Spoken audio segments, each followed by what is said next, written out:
Hello and welcome to Crack Academy. My name is Shashank Roy और फिर एक नया टॉपिक हम आए हैं एक्सप्लेन सीरीज में लेके। ये क्या है? Why water reserves in southern India are fast depleting in 2023।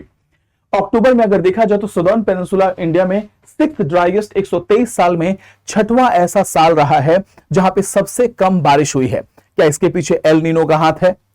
क्या ग्लोबल वार्मिंग इसके लिए जिम्मेदार है? तो सदर्न पेनिनसुला में रिजर्वोयर्स में वाटर डेफिसिट लगातार देखा जा रहा है। कलेक्टिव रिजर्वोयर स्टॉक जो है ऑलरेडी 50% से नीचे आ चुके हैं और क्वेश्चन ये है कि ये हुआ क्यों है। अब मैं बस ये पॉइंट आपको ड्राइव करके बताना चाहता हूं कि जब भी आप अगर ग्लोबल वार्मिंग की अगर बात बोलेंगे तो ग्लोबल वार्मिंग का इंपैक्ट ऑलरेडी इंडिया और बहुत सी कंट्रीज में देखने को मिल रहा है। और क्लाइमेट चेंज की अगर बात बोलें तो agriculture system, agri food system is the worst affected area due to climate change.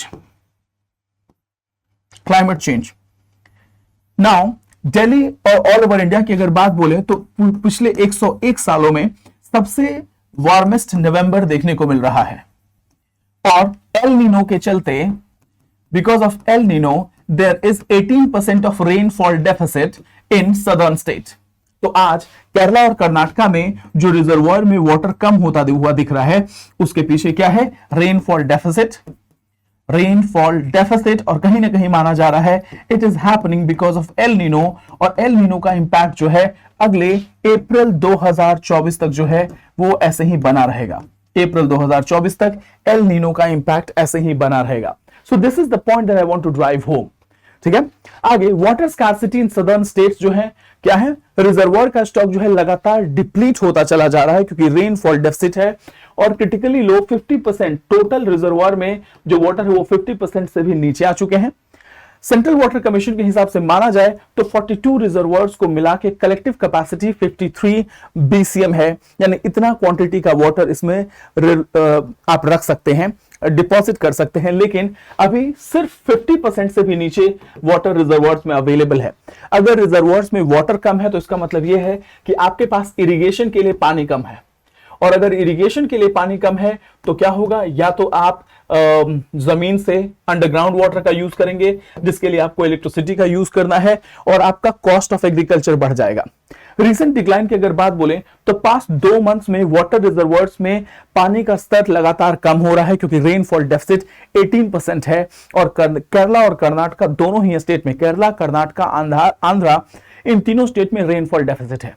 ना स्टेट वाइज की अगर बात बोले तो आंध्रा के रिजर्वोयर में 51% वाटर है टोटल कैपेसिटी का, कर्नाटका में 38% है, केरला में 16% है और तेलंगाना में 33% जो है ये डेफिसिट नहीं है। तेलंगाना में वाटर लेवल अच्छा है। अगर सदर्न स्टेट्स को देखें तो ये वाटर क्राइसिस इसलिए भी है क्योंकि पेनिनसुलर इंडिया जो है, यहां पे जो भी स्टेट्स हैं दे रिसीव वाटर, और यहां पे जो नदियां हैं they are not snow fed rivers. ये स्नो फेड रिवर्स नहीं है लाइक गंगा, ब्रह्मपुत्रा एंड इंडस। ये क्या है? ये आपके स्नो फेड रिवर नहीं है। और लीन सीजन में यानी समर सीजन में वाटर क्राइसिस, वाटर स्कार्सिटी जो है वो सदर्न स्टेट्स में अपना सर उठाने लगता है। इसमें भी अगर रेनफॉल डेफिसिट हो तो ये मामला और भी दिक्कत में आ जाता है। एक चीज और भी है कि इंडिया की रिजर्वोयर्स की जो वाटर होल्डिंग कैपेसिटी है वो बहुत कम हो गई है। वाटर होल्डिंग कैपेसिटी बहुत कम है इंडिया के रिजर्वोयर्स की। उसका मेन रीजन क्या है? उनका मेन रीजन ये है सिल्ट डिपोजिशन, जिसके चलते रिजर्वोयर्स में पानी कम, पानी का कैचमेंट एरिया जो है वो कम हो जाता है। आगे कंपैरिजन की बात करें तो करंट रिजर्व्स की अगर बात बोले तो टोटल कैपेसिटी का 44% वाटर रिजर्वोयर्स में बचा हुआ है। नॉर्मल मॉनसून जो है उसका रिजल्ट ये होता है कि रिजर्वोयर में 91% ऑफ टोटल कैपेसिटी, जब नॉर्मल मॉनसून होता है तो उस समय मैक्सिमम वाटर रिसीव करते हैं ये वाटर रिजर्वोयर्स, जिसके चलते इनका जो कैपेसिटी है वो 90% तक फिल्ड होता है। लेकिन इस बार रेनफॉल भी है, एल नीनो भी है, रेनफॉल डेफिसिट है और वार्मेस्ट अगस्त, नवंबर, सितंबर, अक्टूबर और नवंबर को माना जा रहा है। तो ये बहुत से फैक्टर्स एक साथ क्लब होकर ये क्राइसिस सिचुएशन ला रहे हैं। नाउ क्या क्या प्रॉब्लम्स रहे हैं? Inter seasonal rainfall variability, south west monsoon इस बार डेफिसिट में रहा है। लार्ज स्केल रेनफॉल डेफिसिट रहे हैं जून, जुलाई, अगस्त और सितंबर में। उसके अलावा साइक्लोन हमून ने भी इंडिया के रेनफॉल पैटर्न को इंपैक्ट किया है।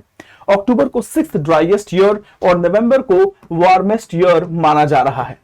नवंबर को वार्मेस्ट ईयर माना जा रहा है और इसीलिए कर्नाटका ने सेंट्रल गवर्नमेंट से डिमांड किया था कि काइंडली हमारे नेशनल डिजास्टर मैनेजमेंट अथॉरिटी में जो ड्रॉट का डेफिनेशन है उसको बदलने की जरूरत है।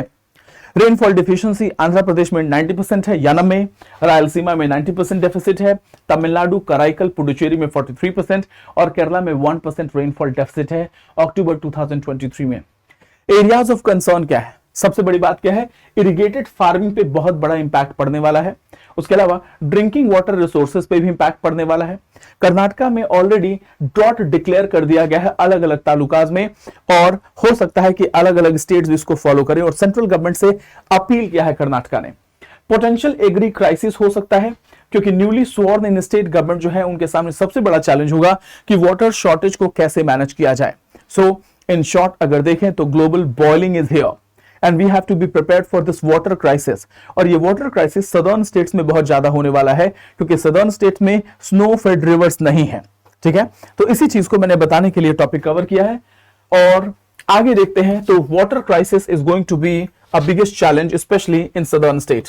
इन सदर्न स्टेट्स में आपको बहुत से स्टेट्स आपस में लड़ते हुए दिखेंगे। अब क्वेश्चन ये है कि क्या करें? क्या हमें सस्टेनेबल डेवलपमेंट गोल्स को ध्यान में रखना चाहिए? क्या हमें सस्टेनेबल एग्रीकल्चर प्रमोट करना चाहिए? क्या हमें क्लाइमेट रेजिलिएंट एग्रीकल्चर प्रमोट करना चाहिए? क्या हमें climate resilient high yield variety seeds का यूज करना चाहिए? क्या हमें ड्रिप इरिगेशन को प्रमोट करना चाहिए? क्या हमें इंटरलिंकिंग ऑफ रिवर करना चाहिए? तो वो कौन कौन से तरीके हैं जिसके थ्रू हम अपने एग्रीकल्चर को, एग्री फूड सिस्टम को क्लाइमेट प्रूफिंग करें, क्लाइमेट प्रूफिंग करें, climate proofing. So this it is in this article. आगे चलेंगे हम फिर से इस मैटर में बात करेंगे नए टॉपिक के साथ। तब तक के लिए thank you so much. May God bless you all. जय हिंद, जय भारत। Thank you.